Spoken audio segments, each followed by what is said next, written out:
Hello, welcome to the Turret of Pleasure, where we are enjoying ourselves grandly with the Blue She Maze, watching the Jets play the North Stars and keeping an eye on Bennett's bird bath here, which is moving right along. Figured I would make a short video. We're in the Enchanted Kingdom of Hermione in the Turret of Pleasure. I'm the Lord Chamberlain of the Enchanted Kingdom. Zip gun. I didn't say that. There you go. Why are you watching this? Well, today I'm going to try and explain. I've been watching a lot of videos. Every so often I'll watch other videos by other people in the vinyl community, as they like to call it. And there's been a few videos made about cutouts. And some of these are kind of just wrong. So I thought, oh, come on, this is easy.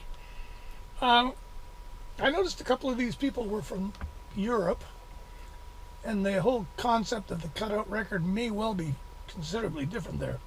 So I figured I would explain what, to me, various record anomalies meant.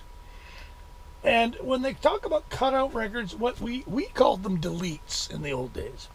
Now, delete records were records that were deleted from a record company's catalog, and once deleted, you could no longer order them. They would divest themselves of all the stock of that title by whichever way they found most profitable, and it would just not be available anymore.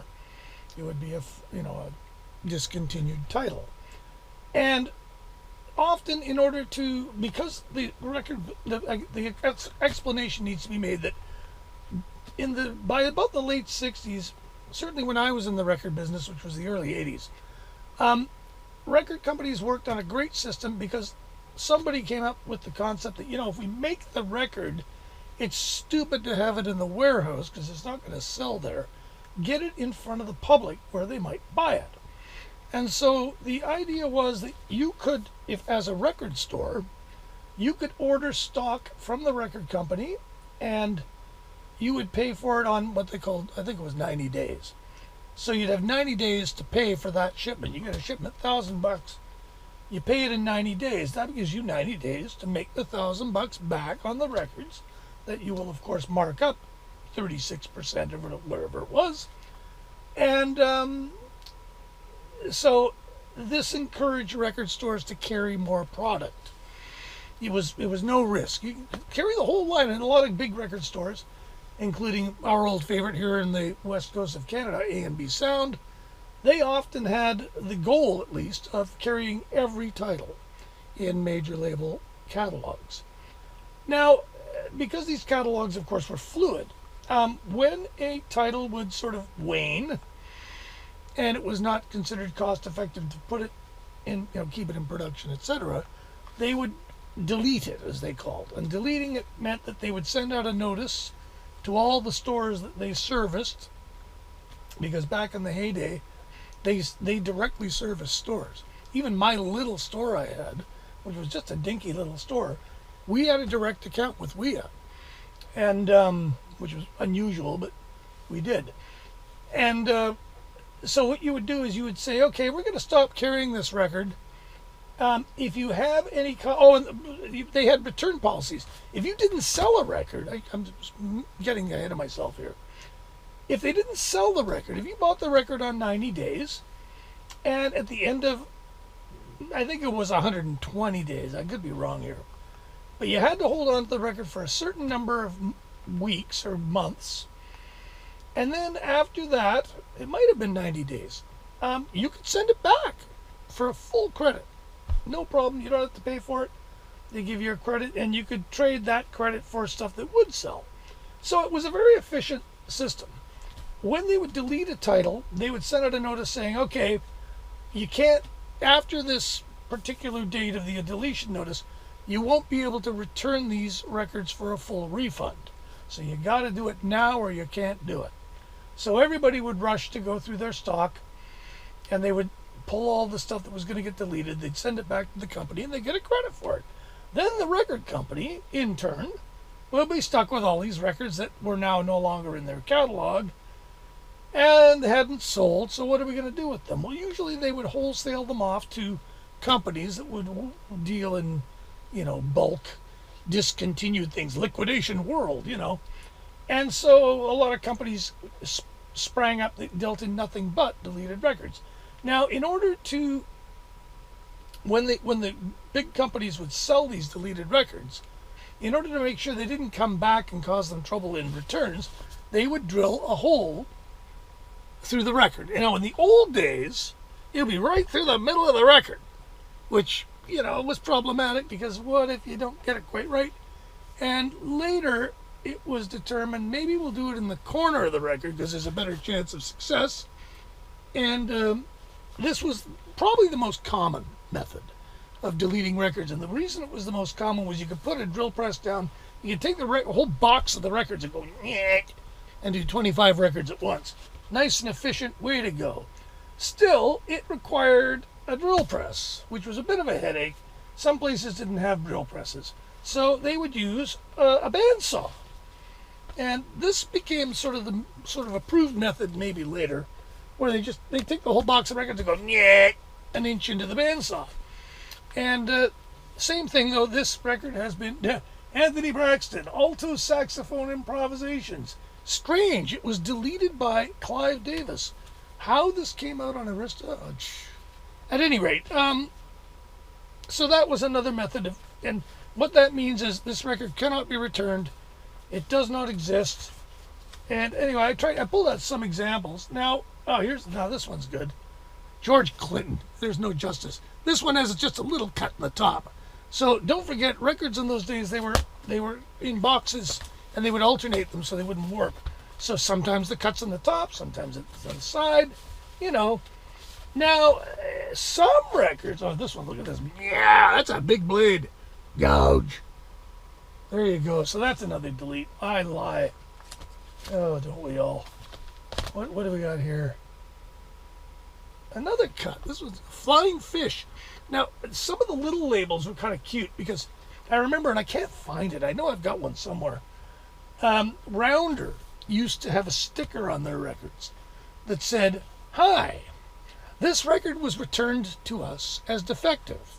But since there's usually nothing wrong with these records when we check them, we figured we'd just put this sticker on it and send it out free for you to listen to," which I think is a great idea.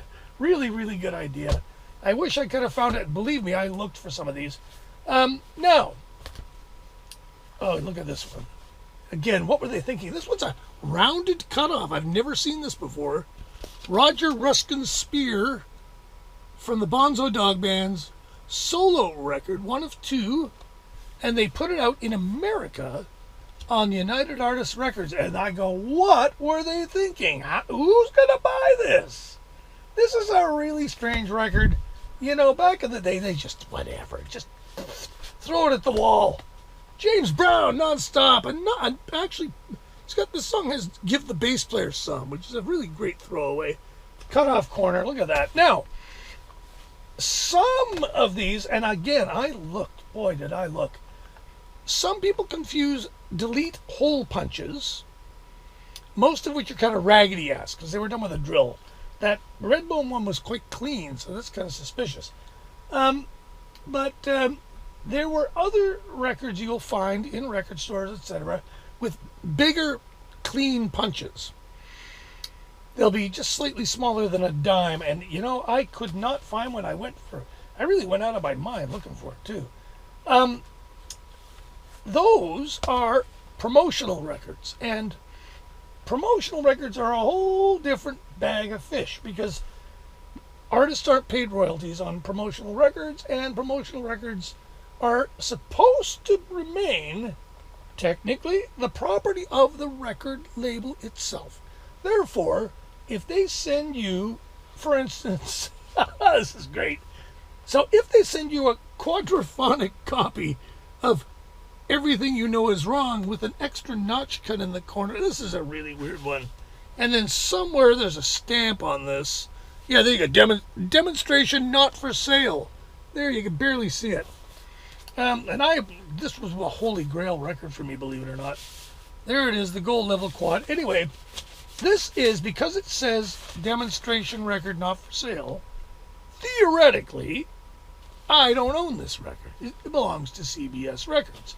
Now, of course, people said, yeah, no, bullshit. And various legal eagles, I suppose, pursued this thing. And so they came up with a better idea. They came up with a stamp that they stuck on it. Now, I'm going to read. I haven't read this in a while, so I'm going to see what it basically says. Promotional copy. Oh, I can't read the next line. Oh, professional copy on loan only remains property of We Music of Canada Limited in both English and French. Now, this implies that We Music of Canada could come into my home and say, hey, you got that copy of Whammy by the B-52s, which has the copy of Don't Worry on it, which Yoko doesn't want you to hear, and we want it back, otherwise she's going to sue your ass. But apparently that holds no legal water. This is mine. They can go fuck off. So, yeah, if you buy this on CD, you don't get the Don't Worry Kyoto, because Yoko objected. I'm not sure why. It's a wonderful tribute. Here's another one, King Sunny a Day. On loan only, it says. By gum. Now, to me, these are badges of honor. I love this. Like I say, I couldn't find any of the big punches. But the one I do have here, I'm glad I still have this. Not the greatest record, maybe, but back in the day, no less an innovator than Manfred Eicher managed to convince the people at Polydor USA, which was a label that Deutsche Grammophon had tried to start in New York City, selling pop music, which was they were hopeless. Absolutely. They signed people like the Tony Williams Lifetime and Genya Ravan and Roy Buchanan and Ellen McElwain, all of whom are fantastic, but they didn't know what to do with them. It was hopeless. And so it lumbered along, basically sucking money out of Deutsche Grammophon. But they started to kind of get their shit together. And one of the smart things they did was they picked up American distribution for ECM right about the time that Keith Jarrett discovered solo piano and Terry Ribdall. And it was a good time to hook up to a major label in America. And so one of the things that I wish I knew whose idea this was, maybe it was Manfred, maybe it was Polygram, but for some of the records that they put out, now this doesn't anywhere say on it promotional copy, and these were not bad pressings. They were okay, and they were regular price. Yeah, Polydor Incorporated, New York, American pressing. But they decided they would make the promo copies stand-ups, so you could. Oh no, I'm gonna fuck it up. This is already gonna beat to crap. So there you go. So you could play the record. Look at this. It's got even a little bend in here, just so you, yeah. So you would, in your record store, you would play this record, and then you would put it. There you go. What now playing? It's too bad it doesn't say now playing on it. So I always thought there's a few of these ECMs. I can't remember how many of them there are. I've seen a couple, but this one I still really, I get a kick out of the concept. And I haven't looked after it. Look at this, how mangled it is. I mean, I don't really give a shit that much. But that was an innovative little promotional device, I thought. And, yeah, a lot of promo stuff. Again, it's usually a different colored label or something because, again, nobody wants promo stuff getting mixed in with the regular stock and getting returned for full credit. And the major labels are extremely neurotic about this. They don't like giving you money if you haven't already paid them that money. And an anecdote I can share here now is when I worked for a small record store in Toronto, we had occasion to go to Markham and visit the CBS main warehouse for CBS Canada. And I was just there to be the guy hauling stuff around. And my boss was there talking with them about this and that. And I'm, of course, record nut. I'm in seventh heaven. I'm looking look at all this. Look at the classical. Look at the, and I know all the numbers. I know the numbering systems pretty well. And so I'm wandering around. I got nothing to do for half an hour. They're all having coffee and shooting the shit and being big shots. And I wander around the warehouse, and I go to the corner of the warehouse. There's a big mountain of boxes of records, like a big, big pile of records. And I'm like, well, I wonder where all these are. And I sort of look at them, and they're all numbered IM 39,000, 40,000 series. I'm like, classical, modern, recent classical. So I'm curious. And a couple of the guys that went, what's this stuff? Don't know, really. It's just stuff we can't do anything with. So when my boss comes back, the warehouse manager comes back, and I kind of butt in and I go, what's all that stuff over there? And he goes, we don't know what to do with that stuff. He says, it's all stuff that's, it's all pressed in Canada, classical stuff. I said, yeah, it all looks like modern, recent classical. He goes, I know, and they're all Canadian pressings, but we're now bringing all that stuff in from Dutch pressings, and they're more expensive, but we're using the same numbers, but the pressings are different and the costs are different, so we can't use the Canadian pressings anymore, because if people send them back, they'll get the credit for the full pressing, which was like $2.50 difference. So a crooked individual could have made a few $1,000 out of them doing this. So I said, so what are you going to do with them? He goes, well, we don't know what to do with them. We can't do anything with them. I said, why don't you sell them non-returnable?